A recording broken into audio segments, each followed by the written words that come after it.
Good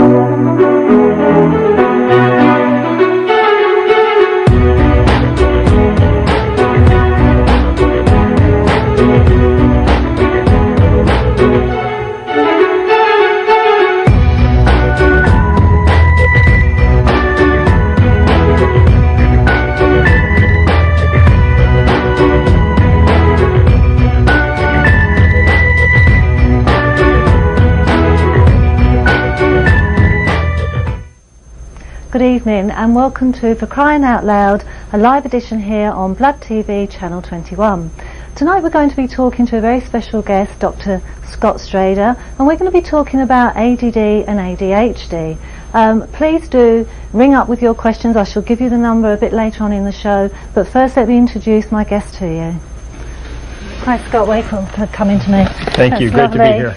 I wanted to just clarify, because obviously from my point of view, I haven't heard so much about ADD or ADHD as I have since I've been here in the States. Yep. And so I'm just wondering, for people like me and others that maybe don't understand the difference between ADD and ADHD, if you could just sort of clarify that, please. Sure, absolutely. Well, what we're talking about is a disorder primarily found in children, but also, as we'll talk, discovering more in adults, called attention deficit hyperactivity disorder. Right. That's what the ADHD stands for. Right. Now, ADHD can also be found as attention deficit disorder, which it's sometimes called, but really what we call it as psychologists is attention deficit hyperactivity disorder. Right. And we're really either talking about an inattentive type or a hyperactive type. Right. Now, when we look for ADHD, what we're really looking for are three very important components of behavior, okay? And what we're doing is always observing behavior or asking parents or children about their behavior. And what we're looking for are three components: inattention, inability to sustain any kind of regular attention or focus on something. Mm-hmm. We're looking for hyperactive or overactive behavior. Mm-hmm. This is the behavior of the child who just can't seem to sit still and always seems to be moving around.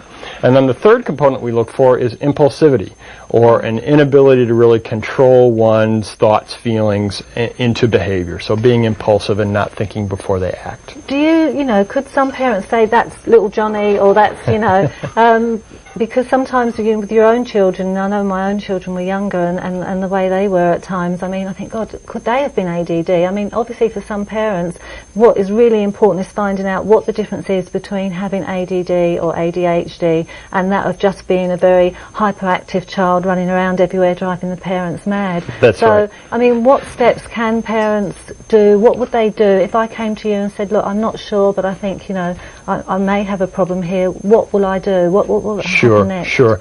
The first thing we're going to look for is kind of the impulsivity or the overactive child that's over and above what we would typically see in a child of a particular age. Right. So we kind of get a sense of what is typical for boys or girls at a particular age and say, well, Johnny may be a little bit more overactive than we expect. Yeah. So the process that we really go through is to get a very thorough history from the parents. Mm-hmm. When did the behavior start? Are there particular circumstances and environments where it exists versus where it doesn't exist? Mm-hmm. We're looking for outcomes such as, does it seem to be affecting the child's grades at school? Mm-hmm. Do they seem to be up out of their chair at school? Are they able to sit still in some environments but not in others? Again, looking at that environmental piece. So the first thing we're doing is taking a very important history. But would that also include their diet? Because I do know that in some foods, obviously, there are all various colourings, and that might have an effect on some of the children as well. And would they be given advice on looking at the diet and how they could possibly cut out maybe certain things? Well, we're always looking at all different components of behavior and all different things that may attribute to the behavior that we're seeing. Now, we don't have a lot of strong scientific evidence that suggests that one diet over another seems to create ADHD. Mm-hmm. Now, we know that we give a child a lot of sugar-based foods, that they're going to be hyperactive for a period of time.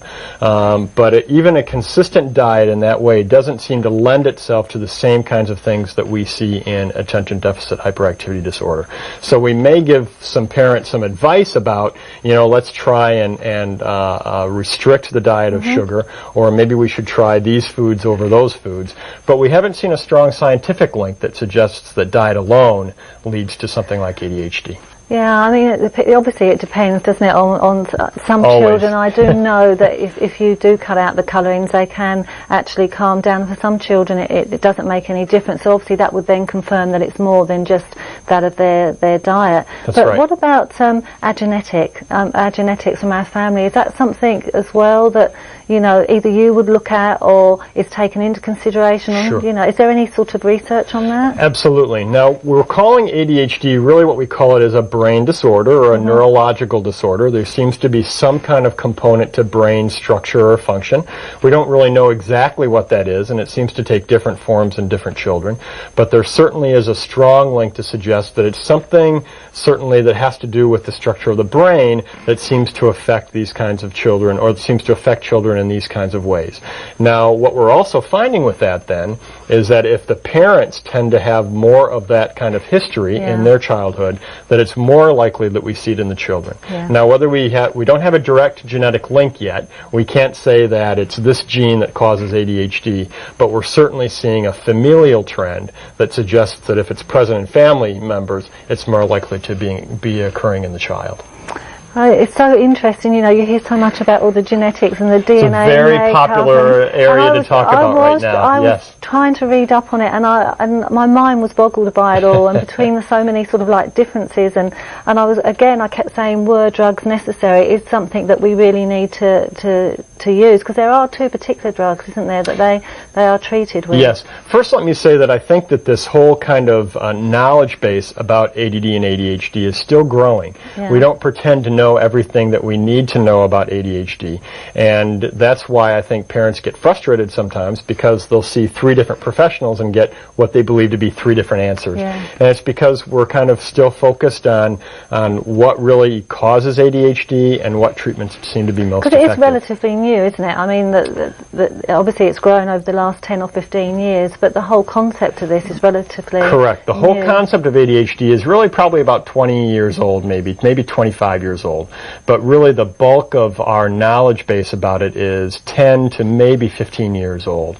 But we've really, you know, our knowledge has come a long way in 10 years, but we're still not where we need to get to. So, you know, a parent has come along to you and you've done these tests, and you feel that yes, they probably do have ADD or ADHD. What happens next? Are they immediately like, well, we're going to write a prescription and we're going to give them drugs? I mean, how does what would that be the case? And again, to highlight what we were talking about just a few minutes ago, a thorough diagnostic process and an accurate diagnosis is so vitally important to then talking about what appropriate treatment is.